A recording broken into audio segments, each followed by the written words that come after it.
El hijo del millonario estaba desesperado sin un traductor. Hasta que una niña habló 6 idiomas. El silencio en la sala de conferencias del piso 42 no era pacífico. Era un silencio cargado de pólvora, listo para estallar. El aire acondicionado zumbaba suavemente, manteniendo el ambiente a unos gélidos 18 grados. Pero Santiago, sentado en la cabecera de aquella inmensa mesa de cristal templado, sentía que se estaba quemando vivo. Tenía solo 10 años.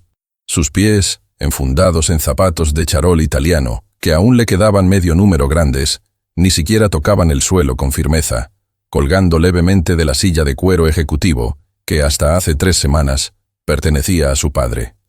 Pero su padre ya no estaba. Un infarto fulminante se lo había llevado, dejando a un niño a cargo de un imperio tecnológico valorado en miles de millones y rodeado de tiburones que olían la sangre.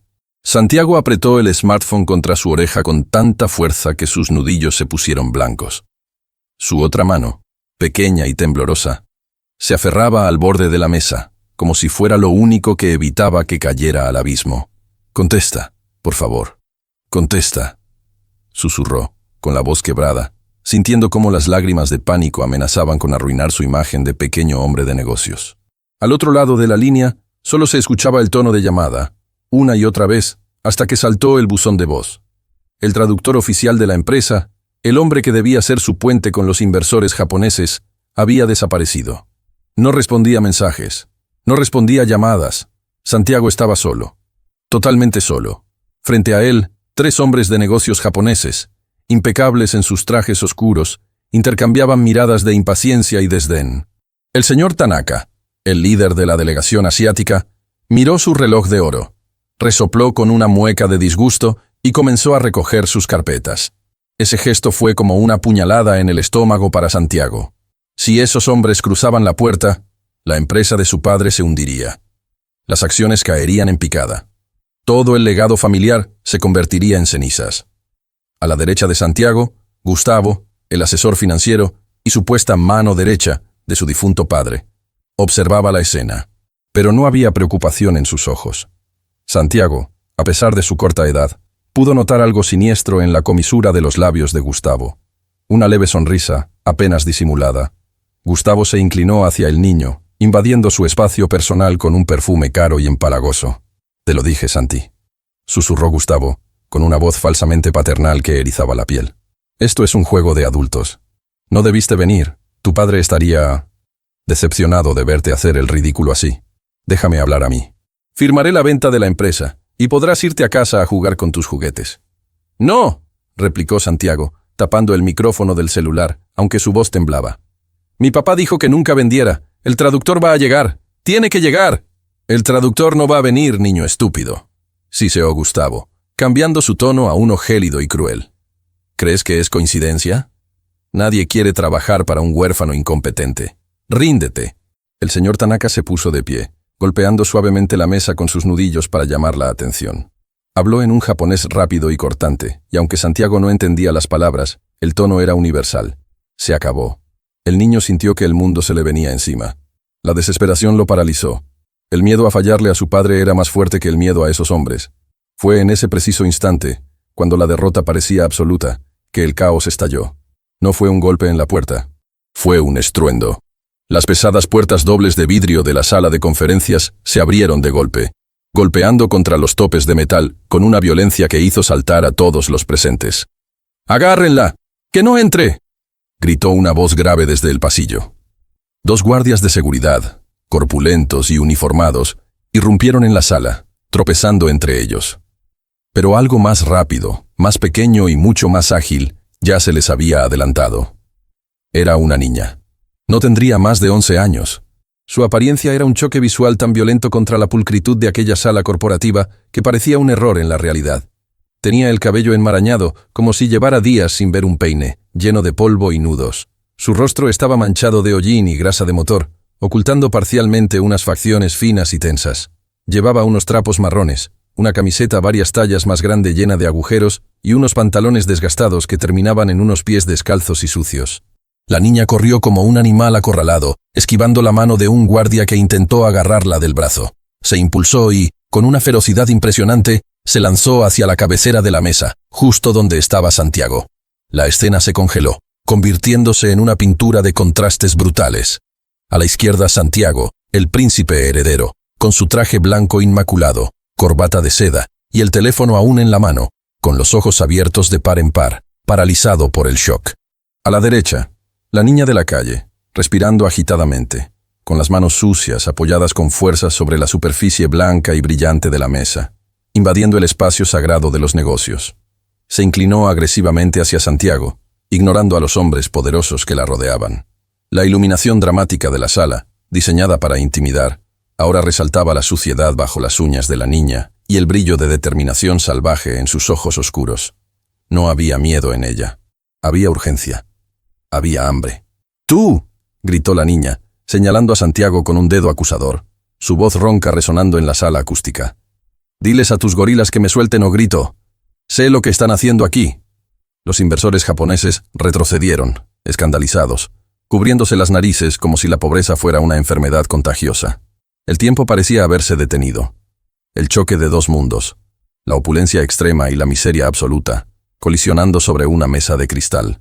El hechizo de asombro duró apenas 3 segundos antes de que la indignación de Gustavo rompiera el silencio. El rostro del asesor se contorsionó en una máscara de furia y asco. Se levantó de su silla tan rápido que la arrastró ruidosamente contra el suelo, rompiendo la tensión estática del momento. «¡Seguridad!», bramó Gustavo, con la vena del cuello palpitando. «¿Cómo es posible que dejen entrar a esta rata de alcantarilla en la sala de presidencia? Sáquenla inmediatamente y llamen a la policía. Esto es inaudito». Los dos guardias, recuperándose de la sorpresa inicial, se abalanzaron sobre la niña. Uno de ellos, un hombre con cara de pocos amigos, la agarró bruscamente por el brazo delgado, casi levantándola del suelo.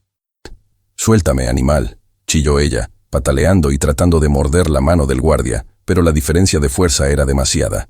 Gustavo se arregló el saco, recuperando su compostura arrogante, y se giró hacia los inversores japoneses, haciendo una reverencia exagerada.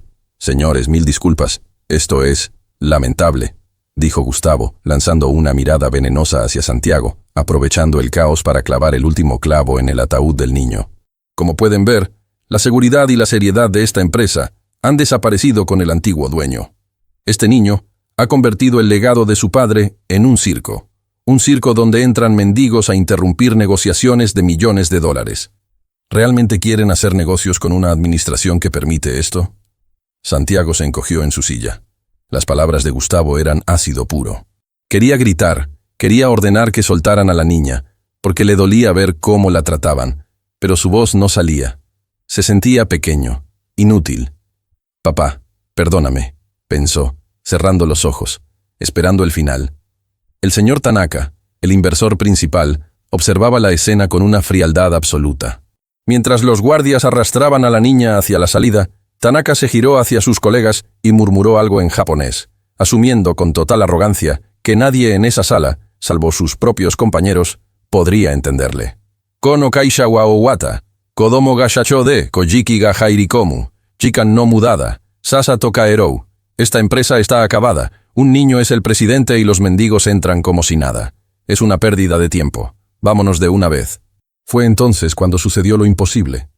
La niña, que hasta ese momento luchaba físicamente contra los guardias, dejó de patalear. Se puso rígida. Sus pies descalzos se plantaron en la alfombra de lujo, frenando el avance de los hombres que la arrastraban. Giró la cabeza bruscamente hacia el señor Tanaka. Sus ojos, antes llenos de furia salvaje, ahora brillaban con una inteligencia afilada y calculadora. «Choto mate kudasai, Tanaka-san», gritó ella. La voz salió clara, potente, y con una pronunciación nativa perfecta.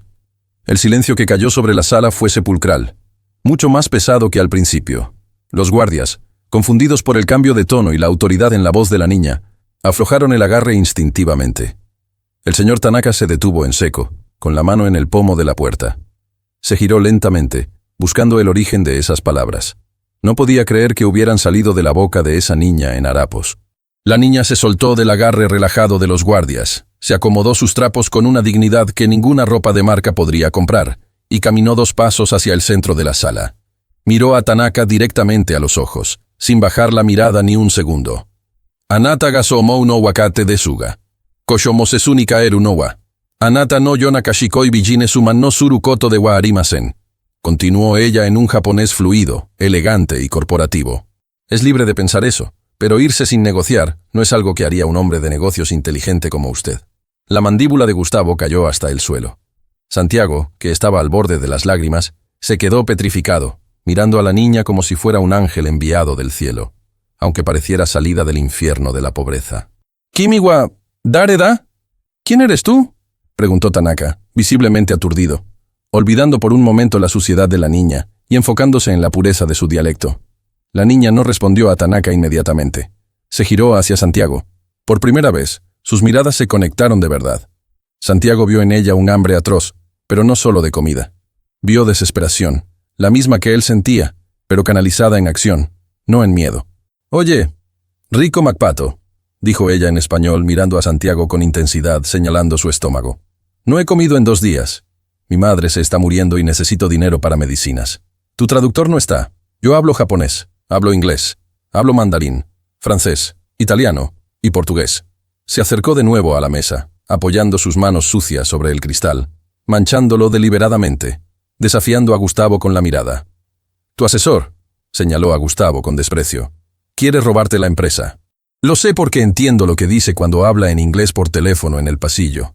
Y esos japoneses quieren comprarte por una miseria porque creen que eres un niño tonto». La niña hizo una pausa dramática, mirando a todos en la sala como si ella fuera la dueña del edificio. «Yo puedo salvar tu reunión, puedo hacer que te respeten, pero me vas a pagar, y no quiero monedas, quiero un trato». Gustavo, recuperando el habla, avanzó con el rostro rojo de ira. «¡Es una estafadora! Seguramente memorizó una frase de anime», gritó desesperado porque su plan se desmoronaba. «¡Sáquenla! Kare wa uso o tsuite iru. Él está mintiendo», dijo la niña tranquilamente mirando a Tanaka, y luego cambió a un inglés británico impecable mirando a Gustavo. «Try me. Or are you afraid a little girl knows more about volatility metrics than you do? Pruébame. ¿O tienes miedo de que una niña pequeña sepa más sobre métricas de volatilidad que tú?» Santiago sintió una descarga eléctrica recorrer su columna vertebral. Esa niña no era normal. Era un milagro. Se puso de pie, subiéndose a su silla para parecer más alto. Y por primera vez, su voz sonó firme, canalizando la fuerza que esa extraña le estaba prestando. «¡Suéltenla!», ordenó Santiago a los guardias, con un grito que resonó con la autoridad de su apellido. «Ella se queda».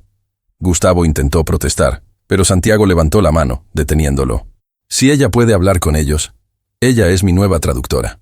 Siéntate, Gustavo. O te despido ahora mismo». La niña esbozó una media sonrisa, una mezcla de triunfo y alivio agotado.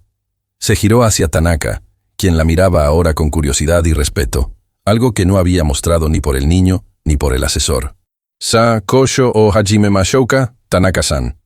«¿Entonces empezamos la negociación, señor Tanaka?», dijo ella tomando asiento en la silla de cuero más cercana sin importarle mancharla de polvo. La atmósfera de la sala cambió radicalmente. El equilibrio de poder se había roto. La niña de la calle acababa de tomar el timón del imperio.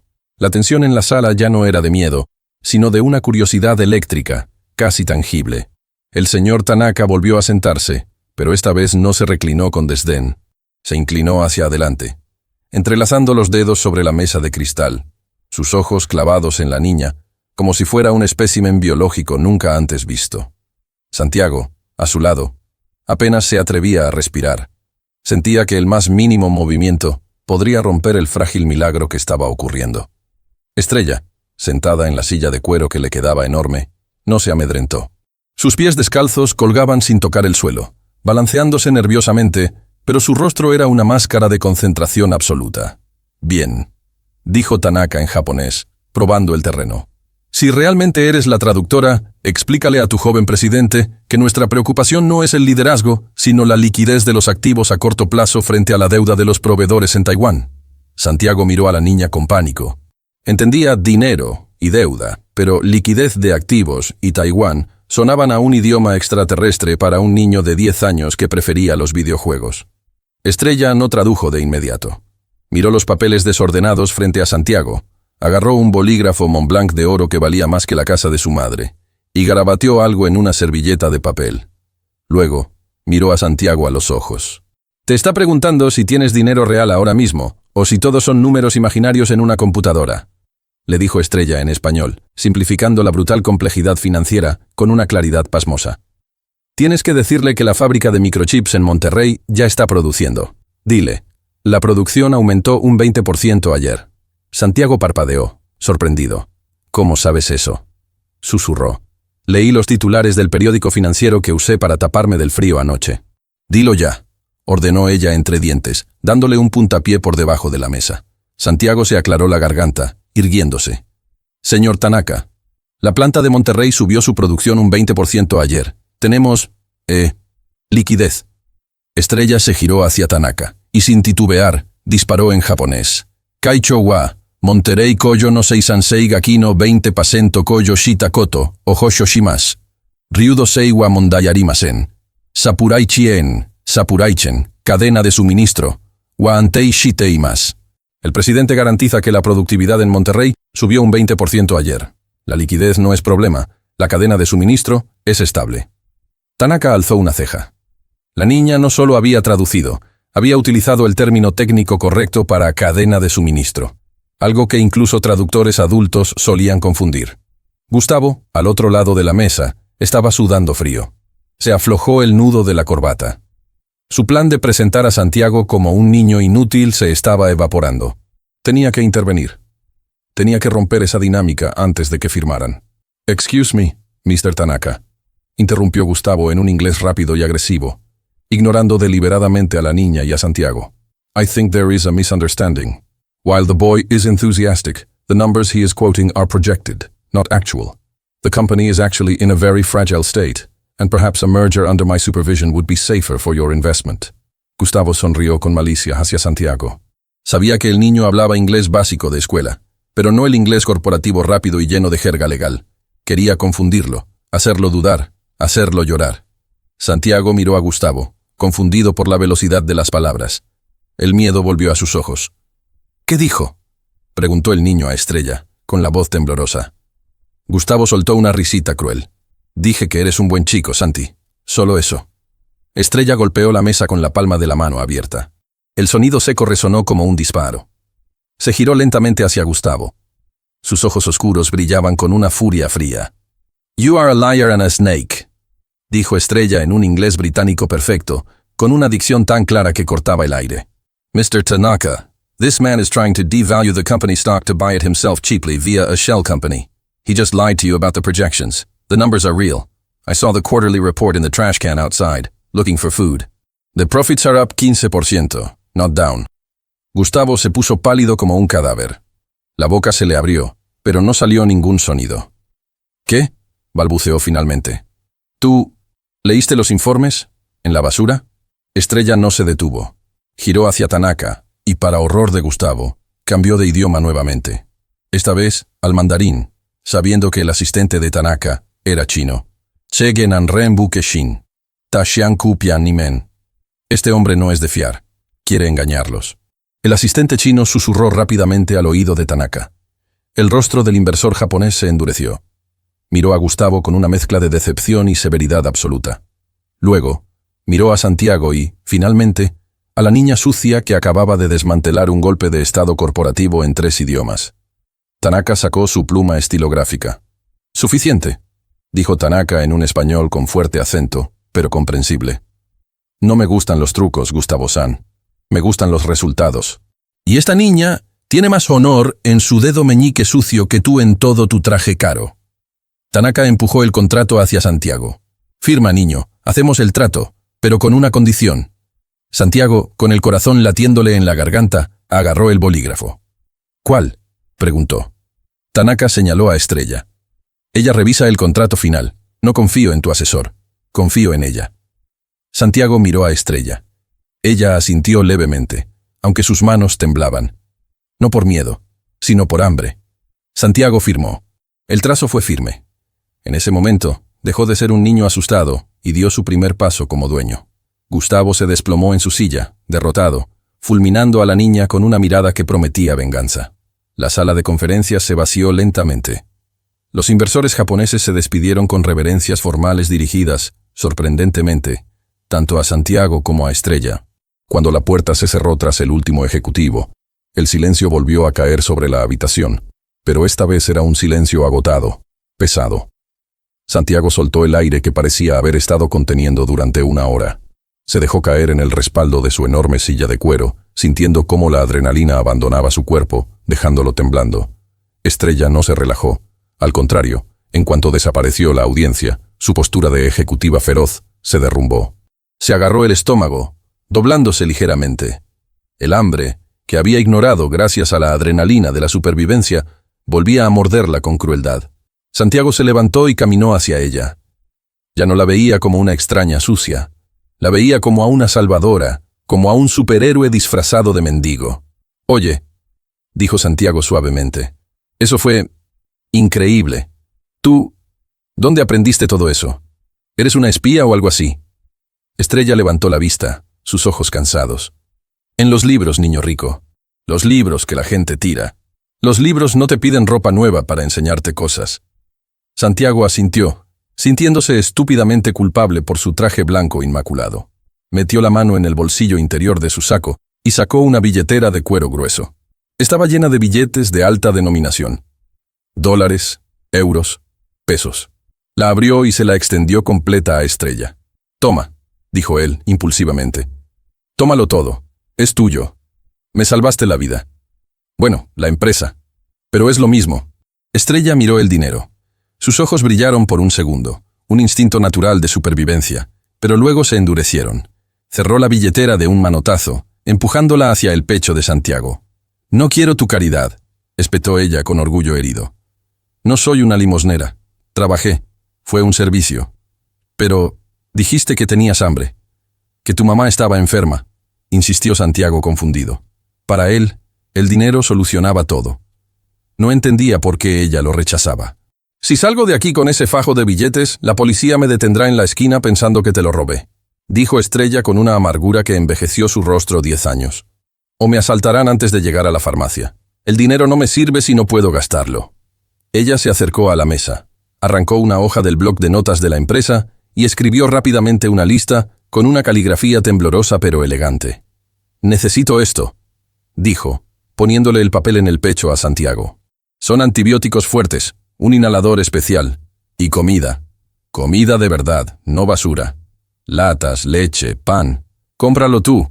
Mándalo con un chofer. No me des el dinero. Dame la vida de mi madre». Santiago tomó la lista. Leyó los nombres de los medicamentos. Eran caros. Muy caros. «Lo haré», prometió Santiago, con seriedad solemne. «Lo haré ahora mismo. Voy a pedirle a mi chofer que...» «No». Estrella lo cortó, mirando hacia la puerta de cristal. «No confíes en nadie, menos en ese tal Gustavo. Él te odia. Y ahora me odia a mí. Hazlo tú mismo, o asegúrate de que sea alguien que no trabaje para él». Estrella se giró para irse. Sabía que no podía quedarse mucho tiempo. La seguridad volvería en cualquier momento. «Espera», dijo Santiago. «¿Cómo te llamas?» «Estrella», dijo ella sin volverse. «Yo soy Santiago». «Lo sé. Eres el niño que tiene todo y no sabe nada», dijo ella, pero su tono ya no era agresivo, sino casi triste. Estrella abrió la puerta de cristal y salió al pasillo. Caminó rápido hacia los ascensores de servicio, queriendo desaparecer antes de que la magia se acabara y volviera a ser solo una intrusa. Pero no llegó lejos. Justo antes de doblar la esquina hacia la salida de emergencia, una mano fuerte y sudorosa la agarró del brazo, arrastrándola hacia un nicho oscuro junto a las máquinas expendedoras. Estrella intentó gritar, pero una mano grande le tapó la boca. Era Gustavo. El asesor ya no tenía la máscara de ejecutivo corporativo. Tenía la cara descompuesta por la ira, los ojos inyectados en sangre. La acorraló contra la pared, su cuerpo masivo bloqueando cualquier salida. «Creíste que eras muy lista, ¿verdad, mugrosa?», susurró Gustavo, su aliento apestando a café y tabaco. «Me humillaste ahí dentro. Me costaste millones». Estrella mordió la mano de Gustavo. Él la soltó con un gemido de dolor, pero inmediatamente la abofeteó. No fue un golpe fuerte, fue un golpe seco, humillante, para marcar territorio. Estrella cayó al suelo, llevándose la mano a la mejilla, mirándolo con odio puro. «Te conozco», dijo Gustavo, mirándola detenidamente como si acabara de armar un rompecabezas en su cabeza. «Esos ojos, esa arrogancia. Eres la hija de Elena, ¿verdad? La traductora que despedí hace 5 años. La ladrona. El corazón de Estrella se detuvo. Mi madre no es una ladrona, siseó ella. Tú la incriminaste. Gustavo sonrió. Una sonrisa depredadora. Vaya, vaya. La historia se repite. Tu madre intentó hacerse la lista y terminó en la calle. Tú intentaste hacerte la lista y vas a terminar en la cárcel. Gustavo se agachó para quedar a su altura. Escúchame bien. No sé qué le dijiste al niño estúpido, pero si vuelves a acercarte a él, o a esta empresa, haré que arresten a tu madre. Sé dónde viven. Sé en qué agujeros se esconden. Puedo hacer que desaparezcan esta misma noche. Estrella tembló, no por el golpe, sino por la amenaza a su madre. Era su punto débil. «No vuelvas», ordenó Gustavo poniéndose de pie y alisándose el traje. «Disfruta tu victoria de hoy. Será la última. Si te veo cerca de Santiago, tu madre muere en la cárcel sin sus medicinas». Gustavo se dio la vuelta y se alejó caminando con paso firme, dejando a Estrella tirada en el suelo frío del pasillo. Ella apretó los puños hasta clavarse las uñas en las palmas. Las lágrimas de impotencia brotaron de sus ojos, limpiando la suciedad de sus mejillas. Se levantó con dificultad. Le dolía la cara, pero le dolía más el orgullo. Gustavo había cometido un error fatal. Al amenazar a su madre, no había asustado a una niña. Había despertado a una enemiga que no tenía nada que perder. Estrella corrió hacia las escaleras de emergencia. Tenía que llegar con su madre. Pero mientras bajaba los escalones de 2 en 2, una idea cruzó su mente. Santiago. Él era la clave. Gustavo creía que había ganado por miedo. Pero Estrella sabía algo que Gustavo ignoraba. La lealtad se compra con verdad, no con miedo. Y ella acababa de ganarse la lealtad del dueño de todo. Santiago salió de la Farmacia Central, la más exclusiva del distrito financiero, cargando 2 bolsas de papel reciclado que pesaban mucho más de lo que aparentaban. Dentro no solo iban los antibióticos de amplio espectro y el inhalador importado que costaba lo mismo que el salario mensual de un obrero promedio. También había añadido, por instinto propio, latas de fórmula láctea enriquecida, chocolates suizos, los favoritos de su padre, y pan recién horneado. El aire acondicionado del sedán blindado le golpeó el rostro al abrir la puerta trasera. Su chofer, Roberto, un exmilitar de rostro pétreo que había cuidado a Santiago desde que nació, lo miró por el espejo retrovisor con preocupación evidente. «Joven Santiago, el señor Gustavo ha estado llamando», dijo Roberto con voz grave. «Pregunta por qué nos desviamos de la ruta a la mansión. Insiste en que debe regresar a la oficina para firmar unos poderes notariales». Santiago miró el teléfono que descansaba en el asiento de cuero beige. La pantalla parpadeaba con el nombre Gustavo Asesor. Sintió una náusea repentina. Las palabras de Estrella resonaban en su cabeza como un eco martillando su conciencia. «No confíes en nadie, menos en ese tal Gustavo». «No contestes, Roberto», ordenó Santiago. Su voz tembló un poco, pero mantuvo la mirada fija en el retrovisor. «No vamos a casa, ni a la oficina». Roberto frunció el ceño, confundido. «¿Entonces? ¿A dónde vamos, señor?» Santiago sacó de su bolsillo el papel arrugado con la lista de medicinas. Estrella no había escrito una dirección, pero Santiago había visto algo antes de que ella huyera por las escaleras de emergencia. Había visto el boleto de autobús que sobresalía de su bolsillo trasero. Un boleto de la línea, Ruta 88, Periferia Norte. Era la zona más peligrosa de la ciudad. Un lugar que Santiago solo conocía por las noticias sensacionalistas que su padre solía apagar para no asustarlo.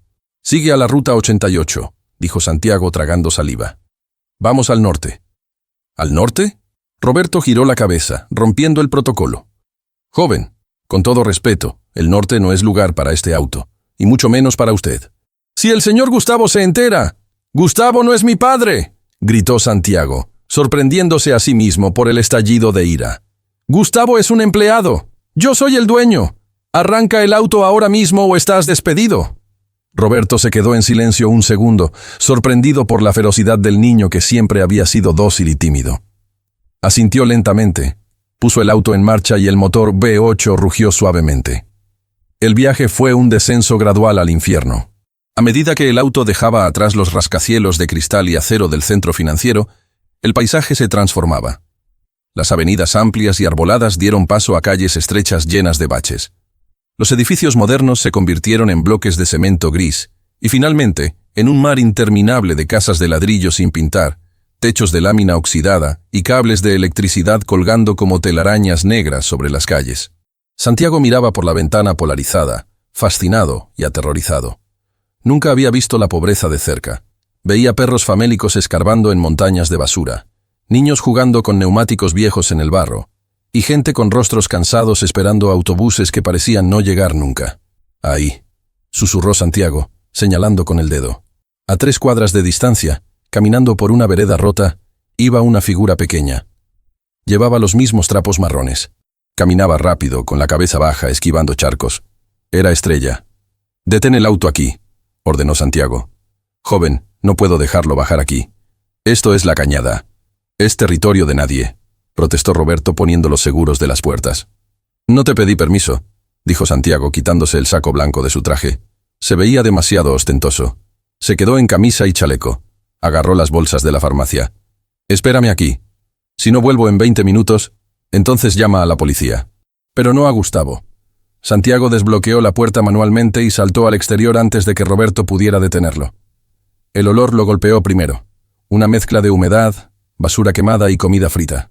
El calor era sofocante, muy diferente al clima controlado de su torre de marfil. Santiago ajustó las bolsas en sus manos y comenzó a caminar, siguiendo a Estrella a una distancia prudente. Sus zapatos italianos de suela fina resbalaban en el lodo. La gente se detenía a mirarlo. Un niño rubio, peinado impecablemente, vistiendo ropa que costaba más que todo el barrio, caminando solo por la cañada. Era una anomalía. Sentía las miradas clavadas en su espalda como cuchillos. «Camina recto, no mires a nadie», recordaba que le decía su padre sobre los perros bravos. «Si no muestras miedo, no muerden». Pero Santiago tenía miedo, mucho miedo. Vio a Estrella girar en un callejón estrecho entre 2 casas de cartón comprimido. Santiago aceleró el paso, casi corriendo. Al doblar la esquina, se encontró frente a una estructura precaria, levantada con láminas de zinc, madera podrida y trozos de lonas publicitarias viejas. No tenía puerta, solo una cortina de tela sucia que ondeaba con el viento caliente. Estrella acababa de entrar. Santiago se acercó a la entrada, con el corazón latiéndole en la garganta. Podía escuchar voces dentro. «Mamá, mamá, despierta». Era la voz de Estrella, dulce y angustiada, muy diferente al tono de acero que había usado en la sala de juntas. «No pude conseguir las medicinas. El hombre de la farmacia me corrió. Dijo que la receta estaba sucia. Perdóname, mamá». Un ataque de tos seca y dolorosa respondió desde el interior. Era un sonido horrible, como si alguien se estuviera ahogando por dentro. Santiago sintió un nudo en el estómago. La culpa lo golpeó. Él tenía todo. Ella no tenía nada, y aún así había salvado su empresa. Respiró hondo, apretó las bolsas contra su pecho y apartó la cortina sucia. «Permiso», dijo Santiago, con voz suave. El interior de la chabola era un universo paralelo que desafiaba toda lógica. Santiago esperaba encontrar suciedad, caos y vacío. Y sí, el suelo era de tierra apisonada. Las paredes dejaban filtrar rayos de luz a través de agujeros y el techo goteaba en una esquina sobre un balde de plástico. Pero lo que dejó a Santiago sin aliento no fue la miseria, sino la riqueza intelectual que cubría cada centímetro disponible del lugar. Libros, cientos de ellos. Había pilas de libros que llegaban hasta el techo inestable, sirviendo incluso como columnas de soporte. Enciclopedias viejas con las tapas arrancadas, diccionarios de todos los idiomas imaginables. Francés, alemán, ruso, japonés. Manuales técnicos de ingeniería, novelas clásicas con páginas amarillentas rescatadas de la basura. Las paredes estaban empapeladas con hojas de periódico financiero y recortes de revistas científicas. En el centro de esa biblioteca de la basura, sobre un colchón delgado tirado directamente en el suelo, yacía una mujer. Estaba pálida, con ojeras profundas que parecían moretones en su piel traslúcida, sudando profusamente. Estrella, que estaba arrodillada junto a ella limpiándole la frente con un trapo húmedo, se giró violentamente al escuchar la voz de Santiago. Se puso de pie de un salto, agarrando lo primero que encontró, un libro pesado de tapa dura, y lo sostuvo como un arma, lista para atacar. «¿Qué haces aquí?», gritó Estrella, sus ojos desorbitados por el pánico. «Te dije que no vinieras. Si Gustavo sabe que estás aquí». «Nadie me siguió. Vine solo», dijo Santiago rápidamente, levantando las manos en señal de paz, mostrando las bolsas con el logotipo de la farmacia. «Traje lo que pediste. Y más». Estrella bajó el libro lentamente. Miró las bolsas. Luego miró a Santiago. Vio el lodo en sus zapatos caros, la mancha de sudor en su camisa de seda, el miedo en sus ojos azules que, sin embargo, no huían. ¿Lo compraste?, susurró ella incrédula. Todo. Los antibióticos, el inhalador y comida. Santiago dio un paso adelante y colocó las bolsas suavemente sobre una caja de madera que servía de mesa. Tienes que dárselo ya. Se escucha muy mal. Estrella no perdió tiempo en agradecimientos. Se lanzó sobre las bolsas, rasgando el papel. Sacó el inhalador con manos temblorosas, lo agitó y corrió hacia su madre. «Mamá, respira. Vamos, respira fuerte», le rogó, colocándole la mascarilla en el rostro. La mujer, Elena, aspiró con dificultad. El sonido sibilante de su pecho llenó el silencio tenso de la habitación. Una vez, 2 veces. A la tercera aspiración, la tos comenzó a ceder. Su respiración se volvió menos agónica, más rítmica. El color empezó a volver levemente a sus mejillas. Santiago observaba desde la entrada, sintiéndose como un intruso en un momento sagrado. Miró a su alrededor, fijándose en los detalles. Había velas gastadas por todas partes. Así era como Estrella estudiaba de noche. Vio cuadernos hechos a mano con hojas de desecho, llenos de caligrafía perfecta, en kanji japonés y caracteres cirílicos. Increíble, murmuró Santiago para sí mismo. Elena abrió los ojos lentamente. Eran ojos grandes y oscuros, idénticos a los de Estrella, pero velados por el cansancio y la enfermedad. Su mirada vagó por el techo de lámina hasta encontrar la figura del niño vestido de rico parado en medio de su miseria. Elena parpadeó, confundida. Entornó los ojos, como si estuviera viendo un fantasma. Intentó incorporarse, apoyándose en los codos, a pesar de las protestas de Estrella. «Señor Fernando», susurró Elena con voz ronca y débil. Santiago se estremeció. Fernando era el nombre de su padre. «No, mamá. Él está muerto», dijo Estrella suavemente, acariciando el cabello de su madre. «Este es su hijo, Santiago, el niño del que te hablé, el que estaba en la reunión hoy». Elena se quedó mirando a Santiago con una intensidad que lo hizo sentir desnudo. Lágrimas silenciosas comenzaron a rodar por las mejillas de la mujer. «Tienes sus ojos», dijo Elena, con una sonrisa triste. La misma mirada perdida que tenía él cuando no sabía qué decisión tomar. Santiago dio un paso adelante, atraído por la mención de su padre. «¿Usted conocía a mi papá?», preguntó. Elena soltó una risa amarga que terminó en una tos leve. «¿Conocerlo? Yo era su voz, Santiago. Durante 10 años yo fui quien tradujo sus sueños a 5 idiomas diferentes. Yo cerré el trato con los alemanes para la planta automotriz. Yo negocié con los chinos para la importación de acero. Yo era la jefa de traducción internacional de la corporación». Santiago estaba atónito. Miró a Estrella, quien asintió con la cabeza, confirmando la historia. Pero Gustavo dijo que... Santiago dudó. ¿Que era una ladrona?, completó Elena, con rencor en la voz. ¿Que robé información confidencial? ¿Que vendí secretos a la competencia? Sí, admitió Santiago en voz baja. Elena negó con la cabeza, cerrando los ojos con dolor. Gustavo, ese buitre. Él estaba desviando fondos de las cuentas en las Islas Caimán. Pequeñas cantidades al principio, luego millones. Yo lo descubrí. Encontré un correo mal traducido que él envió a un banco suizo. Iba a decírselo a tu padre esa misma tarde. Pero Gustavo se me adelantó. Elena apretó la mano de Estrella. Falsificó mi firma, plantó dinero en mi escritorio y convenció a tu padre de que yo era la traidora. Tu padre. Él confiaba ciegamente en Gustavo. No me dejó explicarle. Me despidió sin liquidación. Me bloqueó en todas las empresas de la ciudad. Me puso en una lista negra.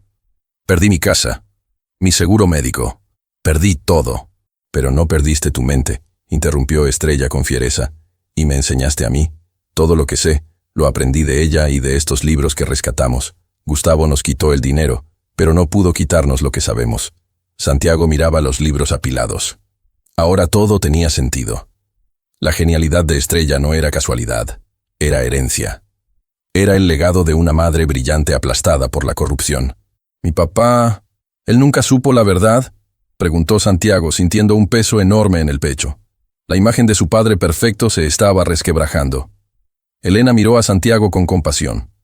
Hizo un gesto para que se acercara más.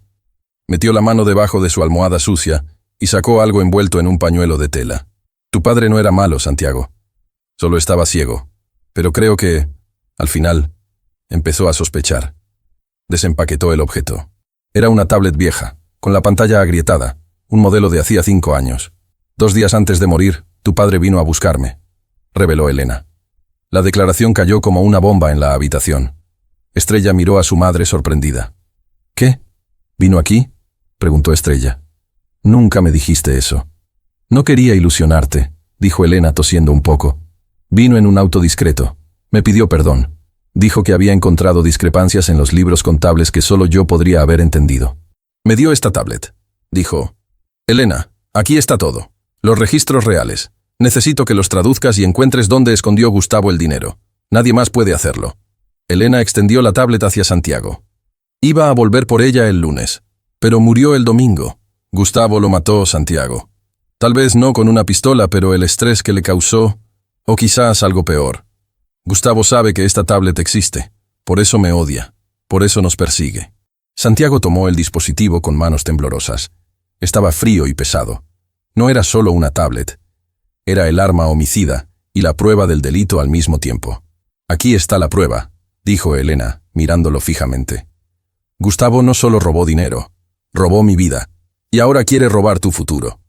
En ese momento, el sonido de un motor potente rugió fuera de la chabola, seguido por el chirrido de neumáticos frenando bruscamente sobre la tierra. No era el auto de Roberto, era el sonido de varios motores. Motocicletas. Estrella corrió hacia la ventana y miró por una rendija. Su rostro palideció de golpe. Son ellos, susurró Estrella girándose hacia Santiago con terror. Son los hombres de Gustavo. Vieron tu auto en la entrada del barrio. Nos encontraron. Santiago apretó la tablet contra su pecho. El miedo desapareció, reemplazado por una claridad fría y absoluta. Miró a Elena, luego a Estrella. No van a tocarte, dijo Santiago. Son sicarios, Santiago. No vienen a hablar, dijo Estrella, buscando desesperadamente una salida. Tenemos que irnos, ya. ¿Y tu mamá?, preguntó él. No puedo correr, dijo Elena, agotada. Váyanse. Llévense la tablet. Salven la empresa. Salven el nombre de su padre. No te voy a dejar, gritó Estrella llorando. Escúchame. Elena agarró a Estrella por los hombros con una fuerza sorprendente. Si se quedan, nos matan a todos y Gustavo gana. Si huyen, tienen una oportunidad. ¡Vete con el niño! ¡Ahora! Un golpe brutal sacudió la puerta de la chabola. Alguien estaba intentando derribarla. ¡Abran! ¡Sabemos que el niño está ahí!, gritó una voz ronca desde fuera. Estrella miró a su madre una última vez, con el corazón roto. Luego agarró la mano de Santiago. Por atrás, dijo ella. Hay un agujero en la lámina. Da al canal de desagüe. Es asqueroso, pero es la única salida. Santiago miró a Elena. Volveré, prometió él. Lo juro por mi padre. Volveré con un ejército si es necesario. Elena asintió, cerrando los ojos en una plegaria silenciosa. Estrella empujó una pila de libros, revelando un hueco oxidado en la pared trasera. El sonido de la puerta principal cediendo ante las patadas llenó la habitación. «Vamos», gritó Estrella. Santiago se agachó y cruzó el agujero hacia la oscuridad de la noche, apretando la tablet como si fuera su vida, seguido por Estrella.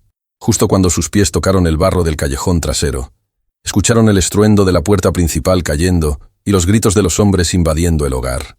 La huida había comenzado. El hedor era insoportable, una mezcla densa de agua estancada. Desechos químicos y podredumbre que golpeaba la nariz como un puño físico. Santiago sintió que el lodo frío y viscoso se filtraba a través de sus calcetines de seda, arruinando para siempre los zapatos italianos, pero eso era lo último que le importaba. Corría a ciegas, tropezando en la oscuridad del canal de desagüe, guiado únicamente por la mano firme y callosa de Estrella que tiraba de él con una fuerza desesperada. «¡No te detengas!», siseó ella, su voz resonando con un eco metálico contra las paredes de concreto del túnel. «Si paramos nos alcanzan».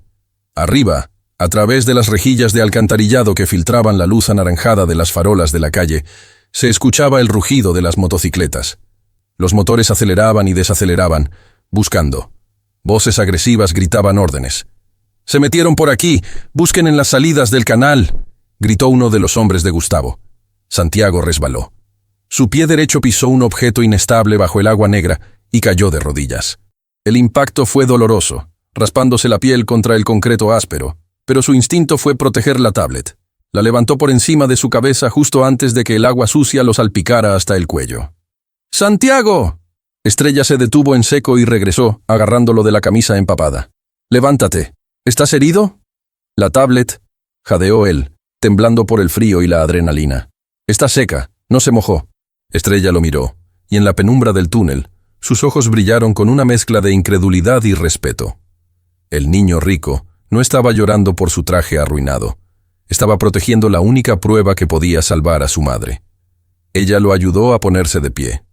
Olvida la tablet por un segundo. Tenemos que salir de la cañada antes de que bloqueen el perímetro. Gustavo no es tonto. Sabe que este túnel sale al río seco. Siguieron corriendo, chapoteando en el agua fétida. El túnel parecía interminable, una garganta de concreto que se tragaba cualquier esperanza. Santiago sentía que sus pulmones iban a explotar. Cada respiración le quemaba. Su vida de aire acondicionado y choferes privados no lo había preparado para esto. «No puedo», jadeó Santiago disminuyendo el paso. «Estrella, me duele el pecho». «Sí puedes», le gritó ella, girándose y agarrándolo de los hombros. Su rostro estaba sucio, pero sus ojos eran feroces. «Mi mamá se quedó atrás para darnos tiempo. No voy a dejar que su sacrificio sea en vano porque te cansaste. ¡Corre!». La mención de Elena fue como una inyección de energía pura. Santiago asintió, tragándose el dolor, y forzó a sus piernas a moverse. 10 minutos después, vieron una luz al final del túnel. No era la luz de la policía, sino el resplandor de la ciudad lejana. Salieron tropezando hacia la orilla de un río seco, lleno de escombros y basura antigua. El aire fresco de la noche, aunque cargado de smog, se sintió como gloria.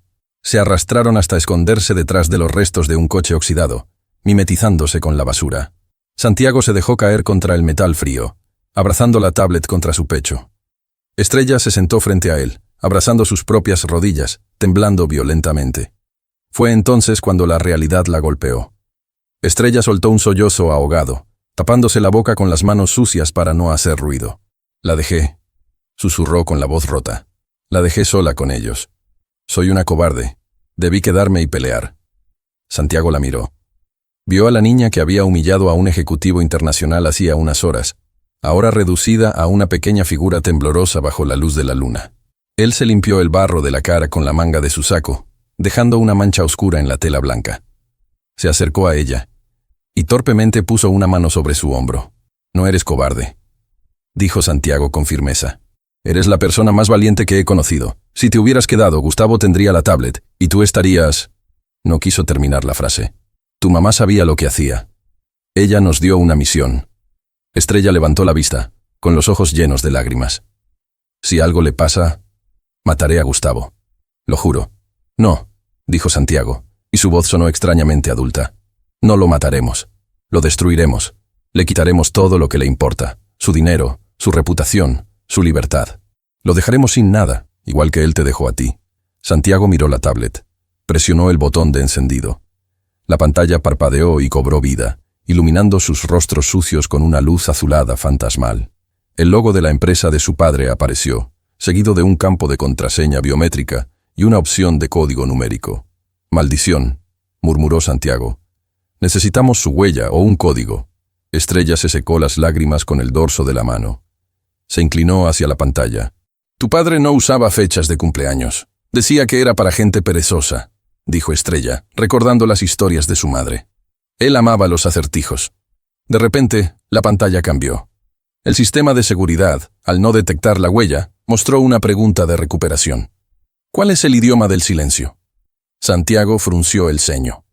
«¿El idioma del silencio? ¿Qué significa eso? Latín, sánscrito». Estrella se quedó mirando la frase. Su respiración se detuvo por un segundo. Una memoria lejana, una que no sabía que tenía, emergió. Recordó una tarde, años atrás, cuando un hombre amable en un coche negro le había regalado un libro de partituras musicales, aunque ella no tocaba ningún instrumento.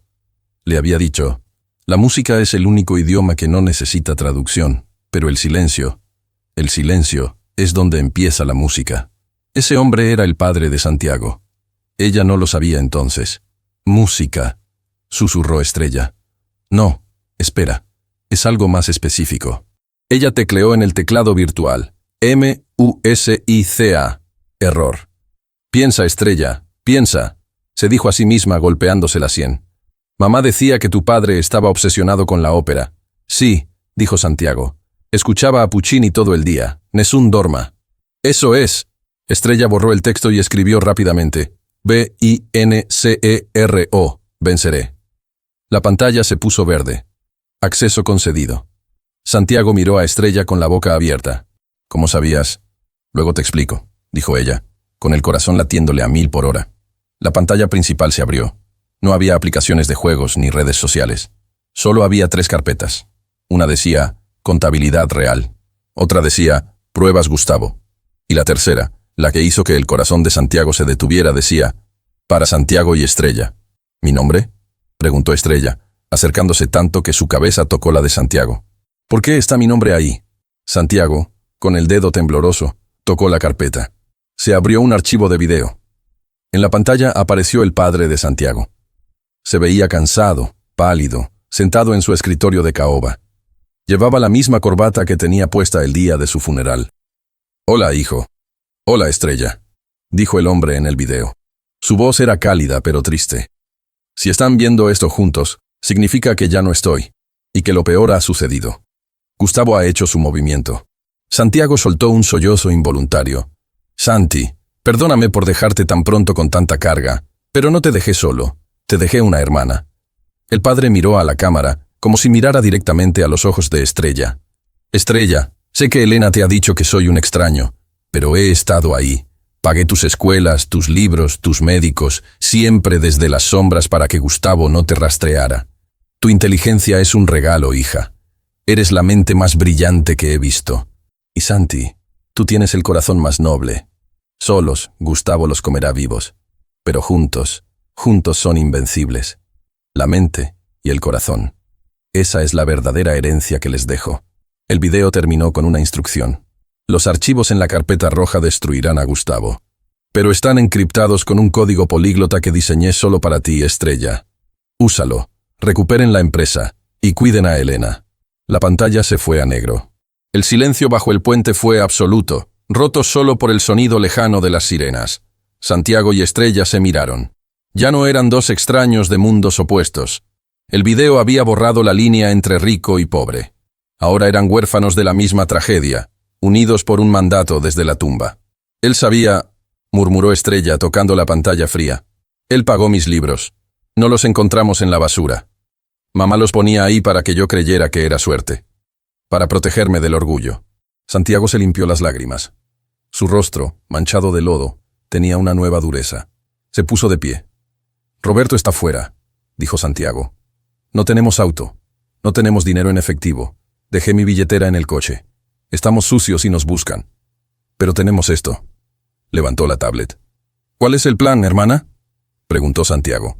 Era la primera vez que usaba esa palabra. Estrella se levantó. Se miró sus trapos sucios. Luego miró el traje arruinado de Santiago. «Primero, tenemos que dejar de parecer víctimas», dijo ella, su mente estratégica volviendo a funcionar a toda velocidad. «Gustavo espera que corramos o que nos escondamos. No espera que nos preparemos». Señaló hacia las luces de la ciudad. «Conozco un lugar. Un cibercafé subterráneo cerca del mercado de abastos. El dueño me debe un favor por traducirle unas instrucciones de una máquina de pachinko ilegal.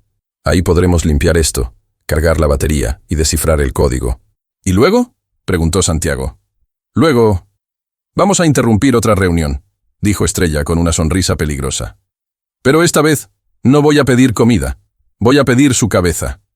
Caminar por la ciudad siendo invisibles era un arte que Estrella dominaba y que Santiago estaba aprendiendo a la fuerza. Se movían por las sombras, evitando las avenidas principales y las cámaras de seguridad de los bancos. Santiago, a pesar del cansancio y de las ampollas que empezaban a formarse en sus pies húmedos, no se quejó ni una sola vez. La imagen de su padre en el video le había dado una resistencia que desconocía. Llegaron al mercado de abastos a las 3:00 am. La actividad era frenética. Camiones descargando frutas, gritos de cargadores, olor a cilantro y pescado crudo.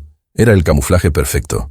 Estrella guió a Santiago por un laberinto de cajas de madera hasta una puerta metálica oxidada detrás de un puesto de carnes. Golpeó 3 veces con un ritmo específico. Una mirilla se abrió. Un par de ojos desconfiados los observaron. «Soy yo, Estrella». El código era «Dragón Rojo», susurró ella. La puerta se abrió con un chirrido. Un hombre gordo, con camiseta de tirantes y tatuajes en los brazos, los miró de arriba a abajo. «Estás hecha un desastre, niña. ¿Y quién es el payasito del traje sucio?» «Un amigo. Necesitamos una terminal segura y el baño. Nadie puede saber que estamos aquí, tío Paco». El hombre gruñó, pero se hizo a un lado. «Tienen 1 hora. Y me vas a traducir el manual de la nueva freidora alemana». Entraron. El lugar era un antro oscuro iluminado por el brillo azul de docenas de monitores viejos. El aire olía a cigarrillo y ramen instantáneo. Estrella llevó a Santiago al baño del fondo.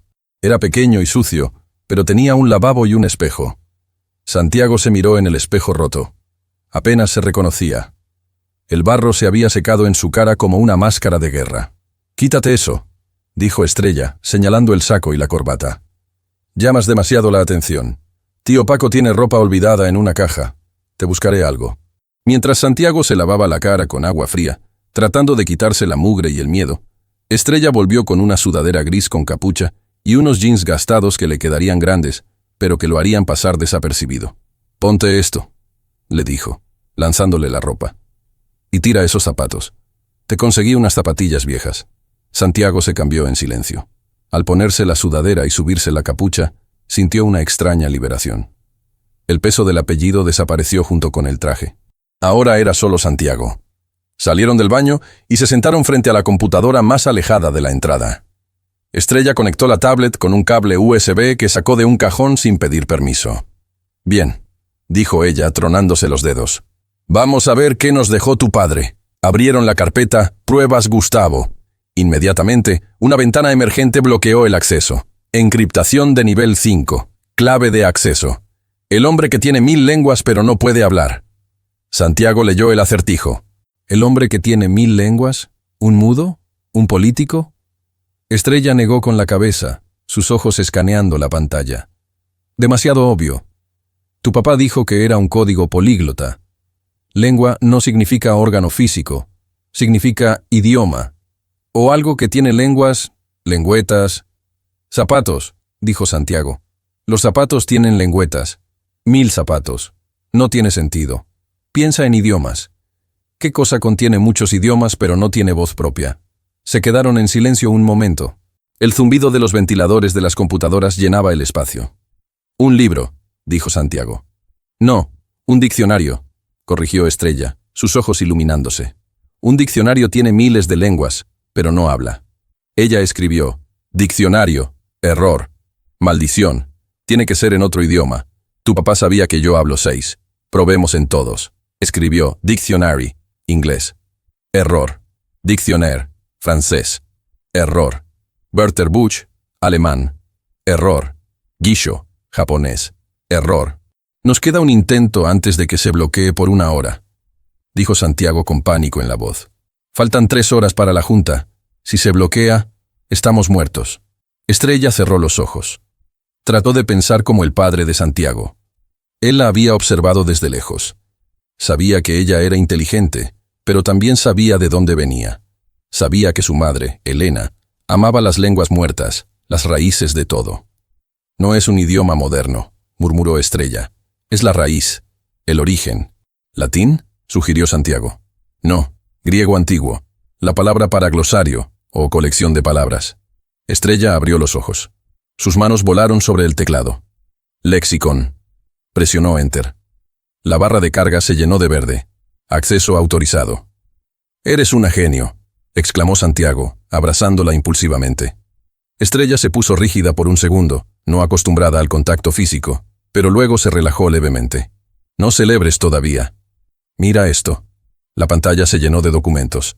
Eran estados de cuenta bancarios, correos electrónicos, grabaciones de llamadas. Estrella abrió un archivo de audio al azar. Era la voz de Gustavo. «Sí, transfiere los fondos de las pensiones a la cuenta en Panamá. Hazlo parecer una pérdida operativa. Si el viejo se da cuenta, ya estaré lejos. Y sobre la traductora, asegúrate de que nadie la contrate nunca más. Quiero que se arrastre». Santiago sintió una oleada de ira tan caliente que tuvo que apartar la mirada. «Es un monstruo», dijo. «Es un ladrón», corrigió Estrella, fría y calculadora. «Y tenemos la prueba. Aquí está todo. Las fechas, los montos, los números de cuenta. Con esto, no solo lo despiden, va a la cárcel por 20 años. Estrella sacó una memoria USB vieja que llevaba colgada al cuello con un cordel. Vamos a hacer copias. Una en la nube, una en esta memoria, y otra se la enviaremos automáticamente a la policía programada para las 9:00 am, por si acaso no llegamos a la junta. Vamos a llegar, aseguró Santiago. Miró el reloj en la esquina de la pantalla. Eran las 4:30 am. Tenemos que entrar al edificio, dijo Santiago. Pero la seguridad estará al máximo. Gustavo habrá puesto mi foto en todas las entradas diciendo que estoy inestable o desaparecido. Por la puerta principal no entramos, eso seguro, dijo Estrella terminando de copiar los archivos. Pero conozco otra entrada. ¿Cuál? La que usan los que realmente mantienen el edificio funcionando.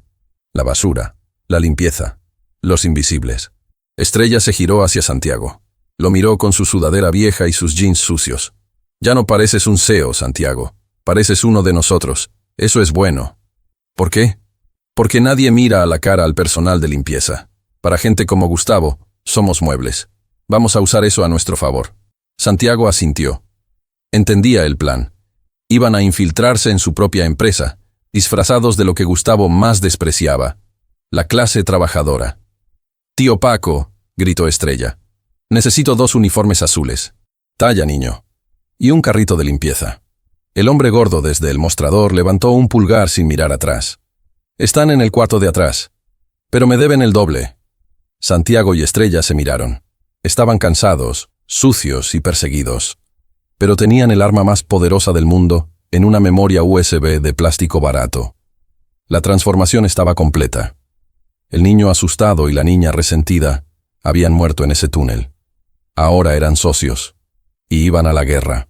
El reloj de pared en la oficina presidencial marcaba las 6:15 am. El sol apenas comenzaba a teñir de naranja el horizonte de la ciudad, reflejándose en los ventanales de vidrio blindado del piso 42. Gustavo estaba de pie frente a la ventana, observando la ciudad como si fuera un emperador romano contemplando sus dominios antes de una ejecución. Pero sus manos, escondidas en los bolsillos de su pantalón de $3,000, temblaban. Su teléfono vibró sobre el escritorio de caoba. Gustavo se giró con la velocidad de una cobra y contestó sin mirar el identificador. «Dime que los tienen», gruñó. Su voz carente de toda la diplomacia corporativa que solía fingir. Al otro lado de la línea, la voz del jefe de sicarios sonaba distorsionada por la estática y el viento. «Se nos escaparon, señor. Se metieron al drenaje principal en el sector norte. La cañada es un laberinto. Mis hombres revisaron las salidas del río seco, pero no hay rastro. Es como si la tierra se los hubiera tragado». Gustavo apretó el teléfono con tanta fuerza que escuchó el crujido del plástico.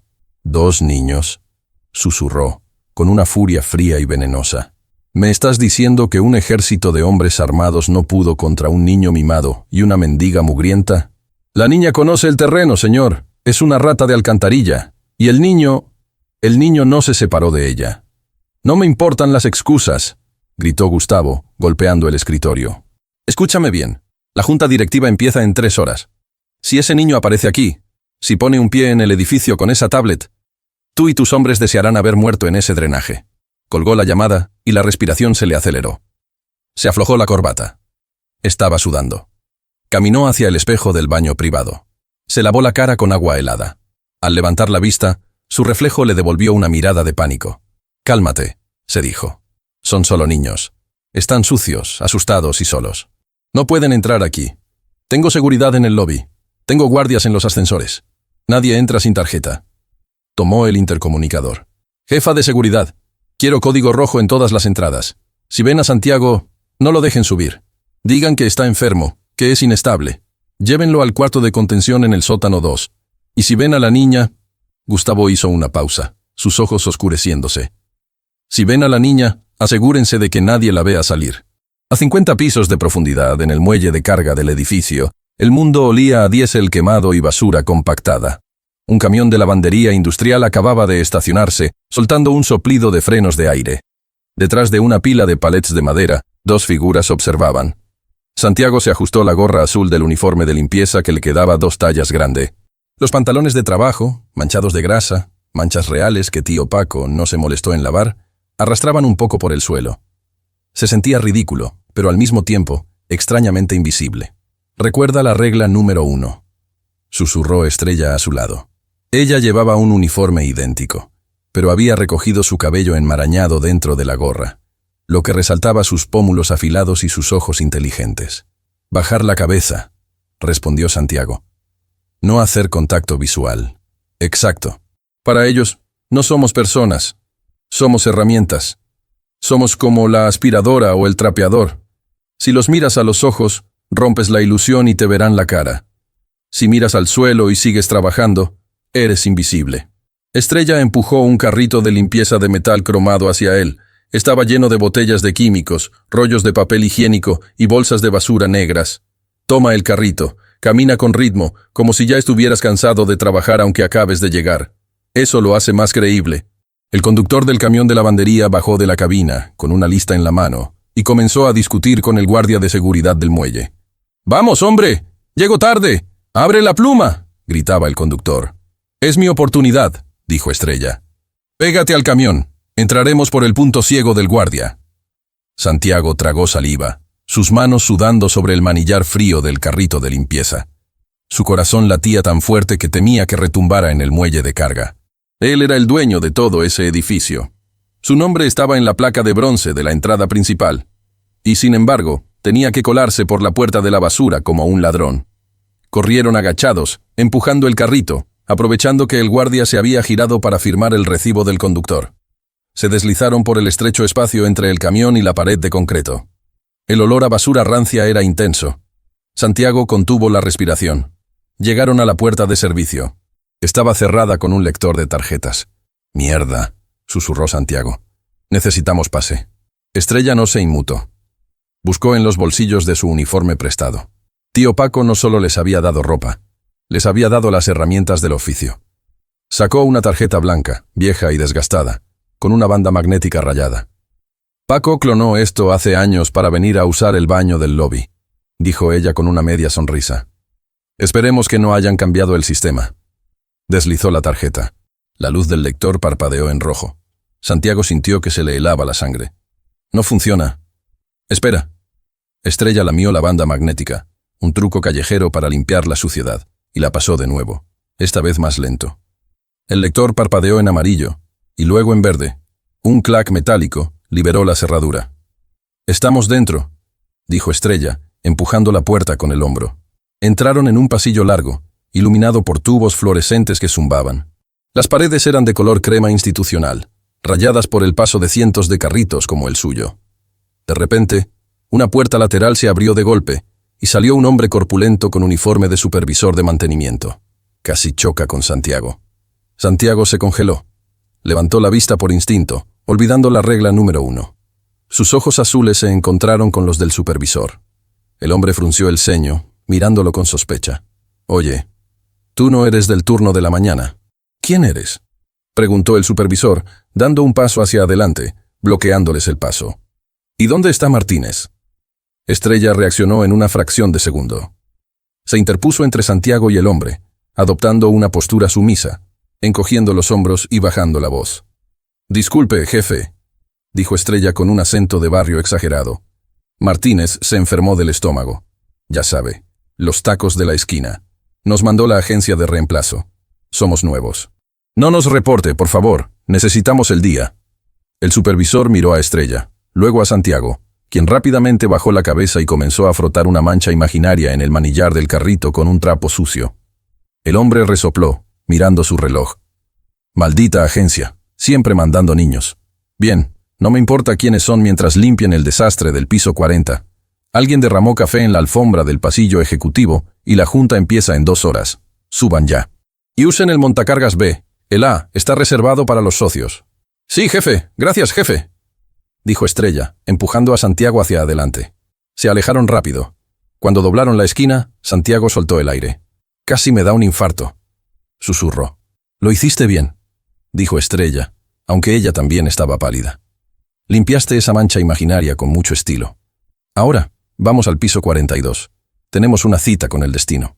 El montacargas de servicio era una caja de metal ruidosa que olía a amoníaco y desesperación. No tenía espejos ni música suave como los ascensores de cristal del lobby principal. Cada piso que subían se sentía como una eternidad, el mecanismo chirriando y gimiendo como si protestara por el peso de la verdad que cargaban esos dos niños. Santiago miraba los números iluminarse en el panel desgastado. 10, 20, 30. Estrella, dijo Santiago rompiendo el silencio. Si esto sale mal, si Gustavo nos atrapa, quiero que corras, no intentes salvarme. Tú tienes la mente, tú puedes empezar de nuevo. Yo solo soy el dinero. Estrella, que estaba revisando la conexión de la memoria USB en la tablet, levantó la vista. Sus ojos oscuros se clavaron en él con una intensidad feroz. «Cállate», le espetó, pero sin malicia. «Tú no eres solo el dinero, Santiago. Viste a mi madre enferma y no saliste corriendo. Entraste al drenaje por mí. Me defendiste frente a esos hombres. Eso no lo hace el dinero. Eso lo hace un líder». Ella se acercó y le ajustó el cuello de la sudadera sucia. «No vamos a fallar. Porque tú conoces el edificio y yo conozco la calle. Somos la combinación perfecta. Tu papá tenía razón». El ascensor se detuvo con una sacudida brusca en el piso 41. Las puertas se abrieron lentamente. «Este es el piso de soporte técnico y audiovisual», susurró Santiago. «La sala de servidores está al fondo a la derecha. Desde ahí controlan las pantallas de la sala de juntas del piso 42. «Bien pensado», dijo Estrella. «Si entramos a la sala de juntas con la tablet, nos detendrán antes de conectarla. Pero si secuestramos la señal desde aquí abajo, Gustavo no podrá apagarnos», completó Santiago con una sonrisa decidida. Salieron al pasillo. El piso 41 estaba extrañamente silencioso. La mayoría de los técnicos estaban probablemente arriba, asegurándose de que los micrófonos y proyectores funcionaran para la gran reunión. Caminaron empujando el carrito para mantener la cobertura. Al pasar frente a una oficina con paredes de vidrio, vieron a una secretaria escribiendo furiosamente en su computadora. Ella ni siquiera levantó la vista. Eran invisibles. Llegaron a la puerta marcada como «Sala de control AB. Acceso restringido». Estrella sacó la tarjeta clonada de tío Paco. «Reza para que el nivel de seguridad aquí sea bajo», dijo. Deslizó la tarjeta. Luz roja. «Maldición», masculló Estrella. Probó de nuevo. Luz roja. «Cambiaron los códigos de las áreas técnicas», dijo Santiago, sintiendo el pánico subir. Tío Paco solo tenía acceso general. «¿Hay otra forma de entrar?», preguntó Estrella, mirando el conducto de ventilación en el techo. «No cabemos por ahí con la tablet y el equipo», dijo Santiago.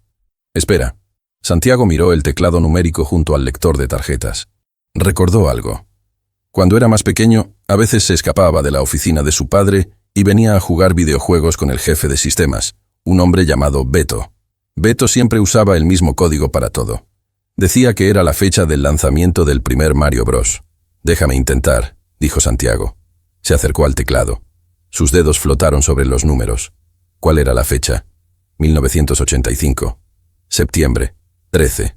Escribió 130985. El teclado emitió un pitido alegre. La luz cambió a verde. La cerradura hizo clic. Estrella lo miró con los ojos abiertos como platos. «¿Videojuegos?», preguntó. «Videojuegos», confirmó Santiago, sintiéndose orgulloso. Entraron rápidamente y cerraron la puerta con seguro.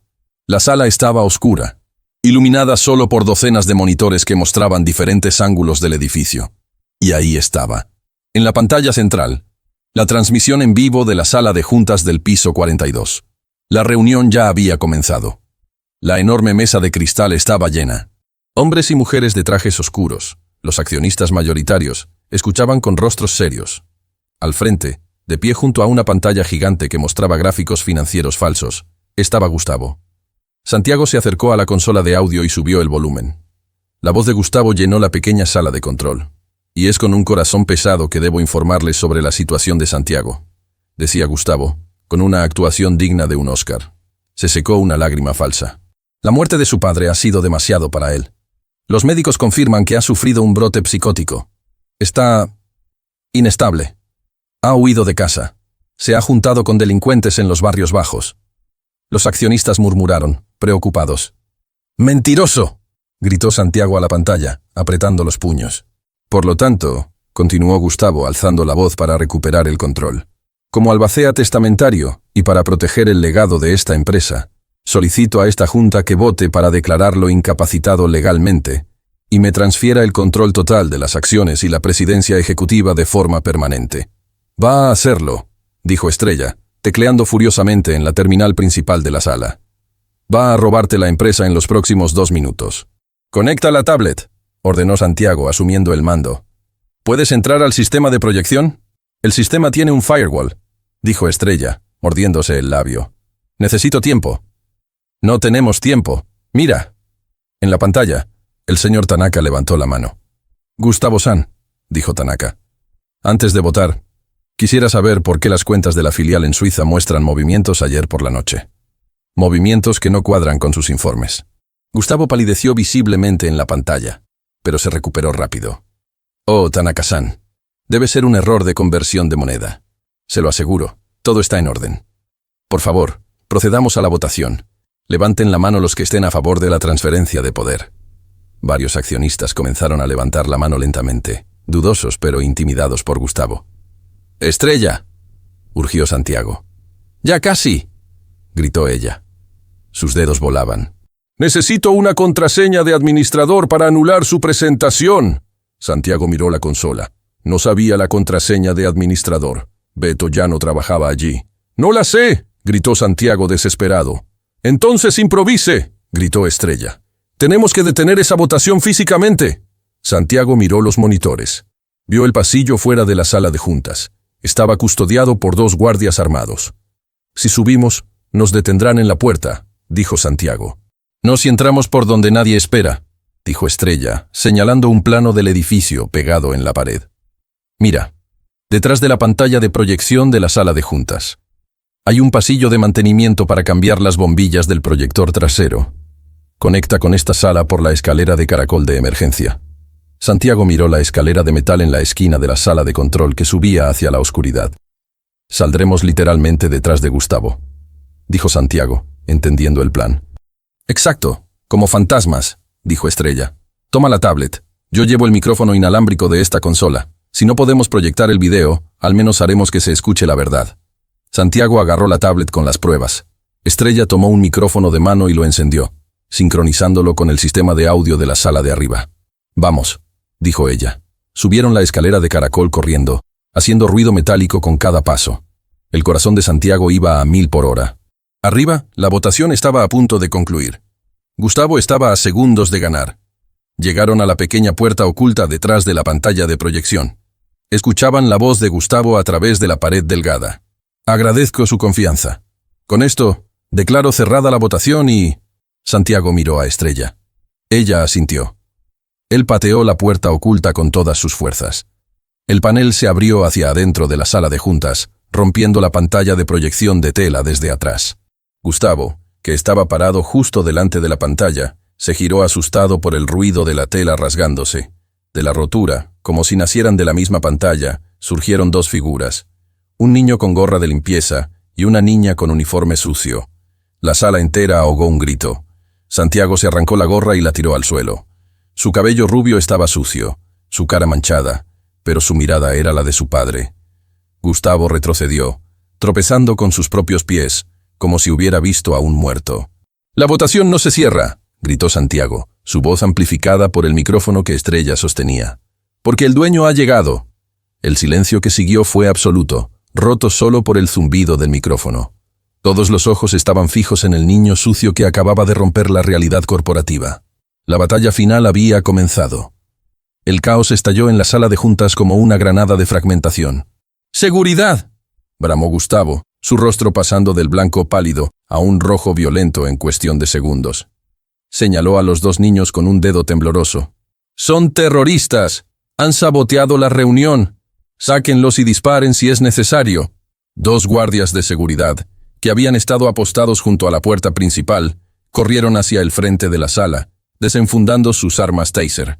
Los accionistas se levantaron de sus sillas, algunos gritando, otros retrocediendo hacia las paredes, aterrados por la violenta irrupción a través de la pantalla. Estrella, con el micrófono en una mano y protegiendo a Santiago con su propio cuerpo, no retrocedió. Su voz, amplificada por el sistema de sonido envolvente de la sala, retumbó con una autoridad que heló la sangre de todos. «Si alguien da un paso más, lo publicamos todo en Internet ahora mismo», gritó ella. Los guardias se detuvieron en seco, mirando a Gustavo en busca de órdenes. Santiago aprovechó la vacilación. Con manos que ya no temblaban, conectó el cable HDMI que colgaba de la consola destrozada detrás de la pantalla rota a la tablet de su padre. ¡No soy un terrorista!, gritó Santiago, su voz infantil pero cargada de una furia justa. Soy Santiago Montero, soy el dueño de esta silla, de esta mesa y de este edificio. Y exijo que me escuchen. Gustavo se abalanzó hacia él, intentando arrancar el cable. ¡No le escuchen! ¡Está loco! ¡Es el brote psicótico!, gritaba Gustavo desesperado. Pero antes de que pudiera tocar al niño, el señor Tanaka se puso de pie. Con un movimiento rápido y preciso de artes marciales, golpeó su bastón de madera contra el suelo, produciendo un sonido seco y autoritario que cortó el aire. ¡Llamero! ¡Alto!, ordenó Tanaka. Su voz no era un grito, era un comando. Miró a Gustavo con ojos gélidos. Deje hablar al niño, Gustavo-san. Si está loco se evidenciará solo. Pero si usted tiene miedo, eso es lo que realmente me interesa. Gustavo se detuvo, jadeando, mirando a los inversores. Sabía que si usaba la fuerza bruta ahora, perdería el apoyo de los japoneses. Se alisó el traje, tratando de recuperar una compostura que ya estaba hecha trizas. Bien, dijo Gustavo con una sonrisa venenosa. Dejemos que el niño juegue. Muestren sus dibujos, niños. Santiago miró a Estrella. Ella asintió. Él presionó reproducir en la tablet. La pantalla gigante, aunque rasgada por la mitad, parpadeó. Una hoja de cálculo compleja apareció proyectada sobre la tela rota. Las columnas estaban marcadas en rojo. ¿Qué es esto?, preguntó una accionista anciana, ajustándose las gafas. ¿Son transferencias no autorizadas? No son solo transferencias, dijo Santiago, tomando el micrófono que Estrella le ofreció. Es el robo de mi herencia. Gustavo ha estado moviendo dinero de las pensiones de los empleados a cuentas fantasma en las Islas Caimán y Zúrich durante 5 años. ¡Mentira!, gritó Gustavo riendo nerviosamente. Eso es Photoshop. Cualquiera puede hacer un Excel falso. Es ridículo. Señores, por favor, ¿vamos a creerle a un niño que huele a basura? Tienes razón, Gustavo, intervino Estrella, dando un paso adelante. Su uniforme de limpieza estaba manchado de grasa, pero caminaba como una reina. Los documentos se pueden falsificar, pero la voz es una huella digital que no se puede borrar. Estrella tocó la pantalla de la tablet. Seleccionó un archivo de audio titulado Grabación Zurich 14A. Mi madre, Elena, grabó esta llamada hace 3 días, justo antes de que tú mataras al padre de Santiago de un disgusto. «¡Yo no maté a nadie!», chilló Gustavo. El audio comenzó a reproducirse. La sala quedó en un silencio sepulcral. Se escuchaba estática y luego la voz inconfundible de Gustavo hablando por teléfono. Pero no hablaba en español. Hablaba en alemán. «Hören Sie, Müller. Ich will, dass das Geld heute Nacht überwiesen wird. Der Alte fängt an, Fragen zu stellen. Wenn stirbt, nun, das würde alles einfacher machen. Stellen Sie sicher, dass es wie ein Verlust durch Währungsschwankungen aussieht». Gustavo palideció. Parecía que iba a vomitar. Miró a los accionistas. La mayoría no hablaba alemán. Vio una oportunidad. «¡Ahí lo tienen!», exclamó Gustavo abriendo los brazos. Estaba negociando la compra de maquinaria en Berlín. Le decía al proveedor que si no bajaba el precio, el trato moría. Es una negociación agresiva, nada más. Estos niños están sacando todo de contexto. Los accionistas se miraron entre sí, confundidos. El alemán sonaba duro y agresivo, pero no entendían el contenido. Gustavo empezó a sonreír. Iba a salirse con la suya. Nadie allí hablaba alemán fluido. Nadie, excepto la niña que había aprendido 6 idiomas leyendo basura. Estrella tomó el micrófono con fuerza. Sus ojos se clavaron en los de Gustavo. ¿Maquinaria?, preguntó ella suavemente. «¿Qué traducción tan creativa, Gustavo?». Se giró hacia el señor Tanaka y hacia la sala. «Permítanme traducir lo que realmente dijo», anunció Estrella. Cerró los ojos y comenzó a traducir simultáneamente, su voz superponiéndose a la grabación que Santiago volvió a reproducir. Audio, Gustavo. «Hören Sie, Müller». Estrella. «Escuche, Müller». Audio. «Ich will, dass das Geld heute Nacht überwiesen wird». Estrella. «Quiero que el dinero sea transferido esta noche». Audio. «Der Alte fängt an, Fragen zu stellen». Estrella. «El viejo está empezando a hacer preguntas». Gustavo dio un paso adelante amenazante. «¡Cállate! ¡Miente!». Audio. «Wenn stirbt, nun, das würde alles einfacher machen». Estrella.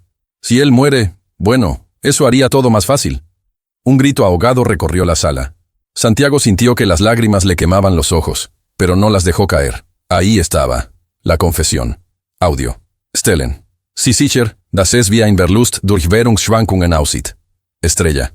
Asegúrese de que parezca una pérdida por fluctuaciones de moneda. El audio terminó. Gustavo estaba jadeando, acorralado. «Ella miente», gritó, señalando a Estrella. «Se lo está inventando. No sabe alemán. Es una farsa». «Das war eine perfekte Übersetzung». Esa fue una traducción perfecta, dijo una voz grave desde el fondo de la mesa. Todos giraron la cabeza. Era el representante del Deutsche Bank, un hombre alto y severo que había permanecido en silencio toda la reunión. Se puso de pie y miró a Gustavo con un desprecio absoluto. «Cada palabra que dijo la niña es correcta. Usted no estaba comprando maquinaria, Herr Gustavo. Usted estaba planeando la muerte financiera y física de su jefe». La confirmación del alemán fue el golpe final. La máscara de Gustavo se derrumbó. Ya no había arrogancia, solo el pánico puro de un animal atrapado. Santiago dio un paso al frente, quedando cara a cara con el asesino de su padre. A pesar de ser un niño, en ese momento parecía un gigante. «Le causaste el infarto», dijo Santiago con voz queda. «Le subiste la presión con problemas falsos. Le escondiste sus medicinas. Lo acorralaste hasta que su corazón explotó. No usaste un arma, pero lo mataste». Gustavo, viéndose perdido, perdió la razón. Soltó un grito gutural y se lanzó hacia Santiago, con las manos extendidas como garras, dispuesto a estrangular al niño que había arruinado su vida. «¡Maldito mocoso!», aulló. Estrella gritó. Santiago se cubrió la cara, pero Gustavo nunca llegó. El bastón del señor Tanaka impactó contra las espinillas de Gustavo con la fuerza de una barra de hierro, haciéndolo caer de rodillas con un crujido doloroso. Antes de que pudiera levantarse, los dos guardias de seguridad, que finalmente habían entendido quién era el verdadero villano, se abalanzaron sobre él, inmovilizándolo contra la alfombra costosa que tanto despreciaba manchar. «¡Suéltame!», gritaba Gustavo escupiendo saliva y odio. «¡Soy el CEO! ¡Esta empresa es mía! ¡Sin mí no son nada!».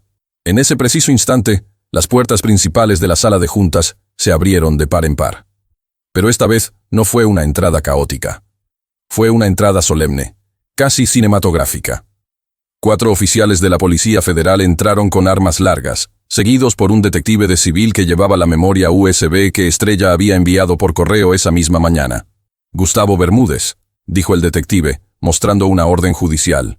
«Queda detenido por fraude corporativo, lavado de dinero y homicidio en grado de tentativa.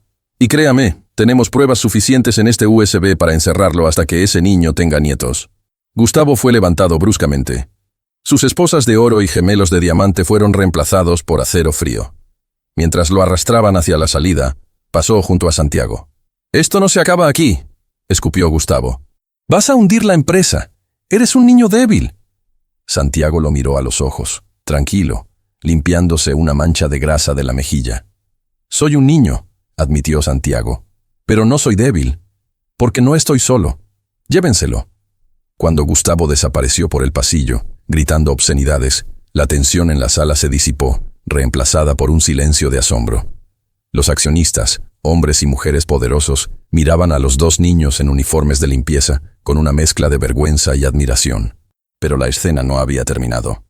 Detrás de la policía, entraron 2 paramédicos empujando una silla de ruedas. En ella, sentada con una manta térmica sobre los hombros, pero con la cabeza alta y digna, estaba Elena. Estrella soltó el micrófono y corrió. Se olvidó de los protocolos, de la empresa y de los millones. Volvió a ser solo una hija. «Mamá», gritó arrodillándose junto a la silla y abrazando las piernas de su madre. Pensé que no te volvería a ver». Elena acarició el cabello sucio de su hija, llorando abiertamente. «La policía llegó justo a tiempo, mi amor», dijo Elena, con voz débil pero viva. «Vieron el correo que enviaste. Rastrearon la IP. Detuvieron a los hombres de Gustavo cuando intentaban entrar. Me salvaste, Estrella. Tú me salvaste». Santiago observó la escena desde la distancia, sintiéndose momentáneamente ajeno a ese amor. Pero entonces, Elena levantó la vista y lo buscó. Le extendió la mano. «Ven aquí, Santiago», dijo ella. Santiago se acercó tímidamente. Elena tomó su mano y la apretó junto con la de Estrella. «Tu padre estaría tan orgulloso», susurró ella. «Hoy has honrado su nombre más que en 10 años de vida corporativa». Santiago asintió, tragándose el nudo en la garganta. Se giró hacia la mesa de juntas. El señor Tanaka y los demás inversores seguían de pie, esperando. Sabían que el poder había cambiado de manos y que la jerarquía tradicional había sido destruida. Santiago se subió a la silla de la cabecera, esa silla que le quedaba grande al principio de la historia, pero que ahora parecía hecha a su medida. Aún con su ropa sucia, irradiaba una dignidad nueva. «Señores», dijo Santiago. Su voz ya no temblaba. «Mi padre construyó esta empresa sobre la innovación, pero Gustavo la convirtió en una cueva de ladrones. Eso termina hoy». Miró a los accionistas que habían apoyado a Gustavo. «Aceptaré las renuncias de todos los que votaron a favor de Gustavo en la próxima hora. Si no renuncian, serán investigados como cómplices». Varios ejecutivos bajaron la cabeza, avergonzados. En cuanto al futuro, Santiago señaló a Elena. La señora Elena retoma su puesto inmediato como directora de Relaciones Internacionales, con un aumento del 200% y pagos retroactivos por los años de injusticia. Y quiero que el mejor equipo médico de la ciudad se encargue de su salud. La empresa paga. Elena se llevó la mano a la boca, conmocionada. Y ella, Santiago miró a Estrella. La niña de la calle, la traductora, la guerrera. Ella no es mi empleada. Santiago caminó hacia Estrella y le puso una mano en el hombro frente a todos. Ella es mi mano derecha, mi asesora y mi hermana. A partir de hoy, no se toma ninguna decisión en esta empresa sin que ella la revise. Si ella no lo entiende, no lo firmamos. Si ella no confía, no lo hacemos. Porque ella habla el único idioma que Gustavo nunca entendió. La verdad. El señor Tanaka fue el primero en reaccionar. Comenzó a aplaudir. Un aplauso lento, rítmico, respetuoso. Poco a poco, el resto de la sala se unió. No era un aplauso de cortesía, era un reconocimiento de que acababan de presenciar el nacimiento de una leyenda. Estrella miró a Santiago y por primera vez en toda la historia sonrió de verdad. Una sonrisa de niña, sin cargas, sin hambre. ¿Significa esto que puedo pedir una hamburguesa ahora?, susurró ella. Santiago rió, un sonido puro y alegre que rompió definitivamente la frialdad corporativa de la sala. Puedes pedir la fábrica de hamburguesas si quieres. El sol de la mañana entraba a raudales por los ventanales, iluminando el polvo en el aire, haciendo brillar los uniformes sucios de los niños como si fueran armaduras de oro. El mal había caído. La justicia había llegado, no con trajes y corbatas, sino con valentía y un diccionario viejo. El sol de la tarde bañaba la ciudad con un tono dorado, pero en el piso 42, la luz se sentía diferente. Ya no era fría y estéril. Por primera vez en la historia del edificio, el aire acondicionado no olía a ozono y ambición desmedida, sino a papas fritas y salsa de tomate. Sobre la inmensa mesa de cristal, donde horas antes se habían decidido el destino de miles de millones de dólares y la libertad de un hombre, ahora descansaban 3 cajas de cartón abiertas de hamburguesas El Rey. Santiago, aún con su sudadera gris de talla grande, tenía las manos manchadas de ketchup. A su lado Estrella, que se había quitado la gorra de limpieza dejando caer su cabello recién lavado, cortesía del baño ejecutivo, mordía una hamburguesa doble con una satisfacción que rozaba lo religioso. Al otro lado de la mesa, Elena, sentada en su silla de ruedas pero con un semblante mucho más vivo, bebía un batido de vainilla con pequeños sorbos, observando a los 2 niños con una sonrisa que no le cabía en el rostro. «Entonces», dijo Santiago, limpiándose la boca con una servilleta de lino egipcio, creando un contraste absurdo. «¿Realmente le dijiste al embajador chino que su corbata parecía una lengua de dragón enferma la semana pasada?» Estrella soltó una carcajada, casi atragantándose. «No se lo dije a él directamente. Se lo dije a su asistente en un dialecto rural de Sichuan que pensé que nadie más entendía. Resulta que el embajador nació en ese pueblo». «¿Y qué hizo?», preguntó Santiago, con los ojos abiertos. Se rió.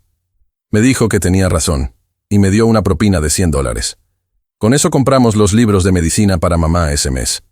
Santiago negó con la cabeza, sonriendo. «Eres peligrosa, Estrella». «Soy necesaria», corrigió ella, robándole una papa frita a Santiago. «Y tú también. Hoy, cuando te enfrentaste a Gustavo, no parecías un niño. Parecías un rey defendiendo su castillo». Santiago miró la mesa, jugueteando con el envoltorio de la hamburguesa. «Tenía miedo», admitió en voz baja. «Me temblaban las rodillas. Si no hubieras estado ahí con el micrófono, creo que me habría desmayado». Elena extendió su mano sobre la mesa y cubrió la de Santiago. «El valor no es la ausencia de miedo, Santiago. Es tener miedo y hacerlo de todos modos», dijo ella con dulzura. «Tu padre tenía mucho miedo al principio. Cuando fundó esto, temblaba antes de cada reunión. Pero nunca dejó que eso lo detuviera. Tú tienes su sangre. Y ahora tiene a mi mamá, añadió Estrella con la boca llena. Y me tiene a mí. Ya no tienes que temblar solo. La puerta se abrió y entró el señor Tanaka. Ya no llevaba su chaqueta formal. Se había aflojado la corbata y traía una botella de sake premium en la mano y 3 vasos de jugo. Omatase shimashita, perdón por la espera, dijo Tanaka, haciendo una reverencia respetuosa. La policía se ha llevado los archivos físicos. Gustavo está siendo procesado en este momento. El juez ha denegado la fianza por riesgo de fuga. Santiago y Elena suspiraron aliviados. La pesadilla había terminado oficialmente. También, continuó Tanaka, sirviendo jugo en los vasos de plástico. Los accionistas han aceptado las renuncias. La mesa está limpia. Ahora, Montero-san, ¿cuál es el siguiente paso? La bolsa espera una declaración mañana a primera hora. Santiago miró a Estrella. Se comunicaron sin palabras. Un lenguaje silencioso que habían perfeccionado en las últimas 6 horas de combate. Mañana no habrá declaración de bolsa, dijo Santiago poniéndose de pie. Mañana iremos al cementerio. Y después vamos a ir al norte. ¿A la cañada? ¿A la favela? Preguntó Tanaka sorprendido. ¿Para qué? Estrella se levantó junto a Santiago. Porque ahí hay más diamantes escondidos en la basura, dijo ella. Y vamos a ir a pulirlos. 1 año después. El calor en la cañada seguía siendo intenso, pero el olor había cambiado. Ya no olía a desesperanza y agua estancada. Olía a cemento fresco, a pintura y a libros nuevos. Donde antes se alzaba la chabola miserable de Elena, ahora se erigía un edificio moderno de 2 plantas, con paredes blancas y grandes ventanales que dejaban entrar la luz natural. Un letrero de acero cepillado sobre la entrada rezaba: Fundación Fernando Montero. Centro de Lenguas y Liderazgo. Una multitud se había congregado en la calle, que ahora estaba pavimentada. Había niños corriendo, madres con bebés en brazos, y ancianos que miraban el edificio como si fuera una nave espacial que acababa de aterrizar en su barrio. Un estrado había sido montado frente a la entrada. Santiago, ahora con 11 años y notablemente más alto, ajustó el micrófono. Llevaba un traje azul marino que le quedaba perfecto, pero esta vez no llevaba corbata. Quería parecer accesible. A su lado, Estrella, impecable con un vestido sencillo y una tablet en la mano, escaneaba a la multitud. «Buenas tardes a todos», dijo Santiago. Su voz resonó clara en los altavoces. «Hace 1 año, vine a este barrio huyendo. Tenía miedo, tenía frío y estaba solo. Pensé que este era el fin del mundo». Hizo una pausa, buscando una cara en la multitud. Encontró a tío Paco, el dueño del cibercafé, que sonreía mostrando un diente de oro, vistiendo una camisa hawaiana nueva. «Pero aquí encontré algo que no había en los rascacielos del centro», continuó Santiago. «Encontré lealtad. Encontré ingenio. Encontré familia». Se giró hacia Estrella. «Mi socia, Estrella, aprendió 6 idiomas leyendo libros rescatados de la basura. Ella no es una excepción. Sé que aquí, entre ustedes, hay futuros ingenieros, médicos, artistas y líderes. El mundo los ha ignorado porque no tienen el código postal correcto. Bueno, eso se acabó». Estrella dio un paso adelante tomando el micrófono. «Esta fundación no es un regalo», dijo ella con firmeza, su tono de jefa intacto. «Es una inversión. Aquí tendrán acceso a Internet de alta velocidad, bibliotecas, tutores y comida caliente. Pero a cambio, les voy a pedir algo. Esfuerzo», señaló el edificio. «Nadie nos va a regalar nada. Tienen que tomarlo. Tienen que leer hasta que les ardan los ojos. Tienen que aprender idiomas para que nadie pueda engañarlos en su propia cara. El conocimiento es la única arma que no les pueden quitar en un cacheo policial». La multitud estalló en aplausos y vítores. Elena, sentada en la primera fila, ya sin silla de ruedas y luciendo saludable y radiante, se secó una lágrima. A su lado, el señor Tanaka aplaudía con una sonrisa orgullosa.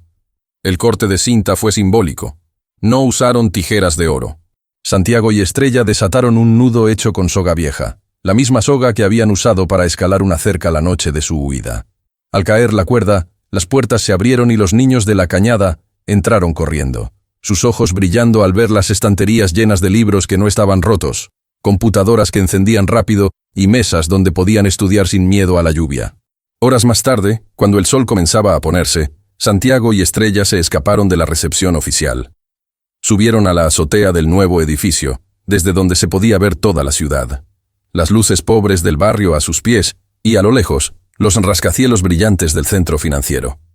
Se sentaron en el borde, con los pies colgando, compartiendo una bolsa de papas fritas, igual que aquel primer día. Gustavo apeló la sentencia hoy, dijo Santiago rompiendo el silencio. Lo sé, respondió Estrella sin mirarlo, con la vista fija en el horizonte. Mamá me lo dijo. El juez ni siquiera admitió el trámite. Le aumentaron la pena por intento de soborno dentro de la cárcel. Se va a quedar ahí 30 años, Santi. Santiago asintió. La sombra de Gustavo finalmente se había disipado por completo. ¿Sabes qué día es hoy?, preguntó él. El aniversario de la muerte de tu papá, dijo Estrella suavemente. Sí. Pero también es el aniversario del día en que te conocí. El día en que entraste gritando a mi sala de juntas y me salvaste la vida. Estrella sonrió. Una sonrisa melancólica. Tú me salvaste a mí, tonto. Yo solo quería medicinas. Tú me diste un propósito. Santiago sacó algo de su bolsillo. Era la tablet vieja, la de la pantalla rota. Aún la usaba, aunque podía comprar 1000 nuevas. Se había convertido en un amuleto. Estaba pensando, dijo Santiago, encendiendo la pantalla. Papá dejó carpetas para nosotros, pero creo que ya terminamos su misión. La empresa está a salvo. Mamá Elena está bien. Gustavo está preso. ¿Y? Y creo que es hora de empezar nuestra propia misión. Santiago abrió una nueva aplicación que habían estado desarrollando en secreto. En la pantalla apareció un mapa del mundo con puntos brillantes conectados por líneas. Proyecto Babel, leyó Estrella. ¿Qué es esto? No solo quiero escuelas en México, dijo Santiago con una chispa de ambición en los ojos. Quiero encontrar a todos los niños como tú, en las favelas de Brasil, en los barrios de la India, en las aldeas de África. Quiero crear una red global de traductores jóvenes. Una red de inteligencia empresarial dirigida por niños que nadie ve. Estrella miró el mapa. La magnitud de la idea la dejó sin aliento por un segundo. ¿Una red de espías corporativos benéficos?, preguntó ella, arqueando una ceja. Consultores, corrigió Santiago con una sonrisa traviesa. Consultores que hablan la verdad. Imagina, podríamos detener fraudes antes de que ocurran. Podríamos conectar mercados justos. Podríamos cambiar las reglas del juego global. Estrella miró a Santiago. Ya no veía al niño asustado del traje blanco. Veía a un visionario. Y se dio cuenta de que ella tampoco era ya la niña de los trapos. Necesitaremos aprender más idiomas, dijo ella, calculando. Árabe, ruso, hindi. Tengo los mejores maestros, dijo Santiago, señalando hacia abajo, hacia la biblioteca llena de niños. Y tengo a la mejor socia. Estrella le dio un empujón amistoso con el hombro. Bien, jefe, hagámoslo. Pero primero... ¿Qué? Enséñame a jugar videojuegos. Dijiste que el código era de Mario Bros, y todavía no sé quién es ese fontanero italiano. Es una vergüenza cultural. Santiago soltó una carcajada. ¿Estrella Montero no sabe algo? Eso sí que es noticia. Vamos. Hay una consola en la sala de recreo de abajo. Te voy a aplastar. En tus sueños, niño rico. Aprendo rápido. Se levantaron, sacudiéndose el polvo de los pantalones. Antes de bajar, Santiago miró una última vez al cielo, donde la primera estrella de la noche comenzaba a brillar con fuerza sobre la ciudad contaminada. Gracias, papá, susurró al viento. Gracias, Fernando, susurró Estrella también, aceptando finalmente al padre que nunca conoció, pero que le dio todo. Juntos, hombro con hombro, el heredero y la superviviente, el corazón y la mente, abrieron la puerta de la azotea y bajaron hacia la luz y el ruido de la vida que habían construido. El pasado estaba saldado. El futuro apenas comenzaba a traducirse. Fin.